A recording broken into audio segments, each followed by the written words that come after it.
Friends, welcome back to my channel. ನಾವು daily sambar ತಿಂದು ಬೇಜಾರಾಗಿದ್ದರೆ ಈ ಥರ ಒಂದು ಸಲ ಟ್ರೈ ಮಾಡಿ ನೋಡಿ. ಇದು ಗದ್ದೆಯಲ್ಲೆಲ್ಲ ಸಿಗುವಂಥ ಮಾವಿನ ಸೊಪ್ಪು ಅಂತ ಹೇಳ್ತಾರೆ. ನೀವೇನು ಅಂತ ಹೇಳ್ತಾರೆ ಅಂತೇಳಿ ಕಮೆಂಟ್ ಮಾಡಿ, ಕಮೆಂಟ್ ಬಾಕ್ಸಲ್ಲಿ. ನೋಡಿ, ಈ ರೀತಿ ಇರುತ್ತೆ.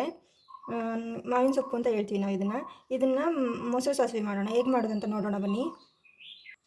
ಈಗ ನಾನು ಮಿಕ್ಸಿ ಜಾರ್ ತೊಗೊಂಡಿದ್ದೀನಿ. ಅದಕ್ಕೆ ಈ ಸೊಪ್ಪನ್ನ ತೊಳೆದ್ಬಿಟ್ಟು ಹಾಕ್ಕೊಳ್ತಾ ಇದ್ದೀನಿ. ಇದನ್ನು ಈ ರೀತಿ ಸ್ವಲ್ಪ ಸಾಕು, ತುಂಬ ಹಾಕ್ಕೊಳ್ಬೇಕು ಅಂತಿಲ್ಲ. ಮತ್ತು 1 ಕಪ್ನಷ್ಟು ತೆಂಗಿನ ತುರಿ ಹಾಕ್ಕೊಳ್ತಾ ಇದ್ದೀನಿ.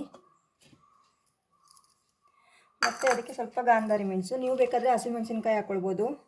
ನಾನು ಇಷ್ಟು ಹಾಕ್ಕೊಳ್ತಾ ಇದ್ದೀನಿ. ಮತ್ತು ಸ್ವಲ್ಪ ರುಚಿಗೆ ತಕ್ಕಷ್ಟು ಉಪ್ಪು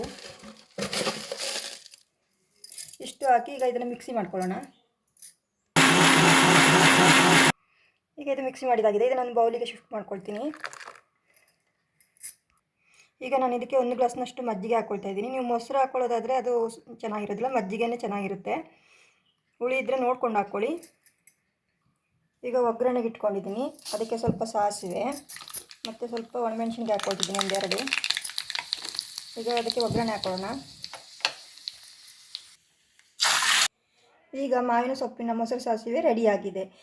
ಇಷ್ಟ ಆಗಿದ್ದರೆ ಒಂದು ಲೈಕ್ ಮಾಡಿ. Thank you.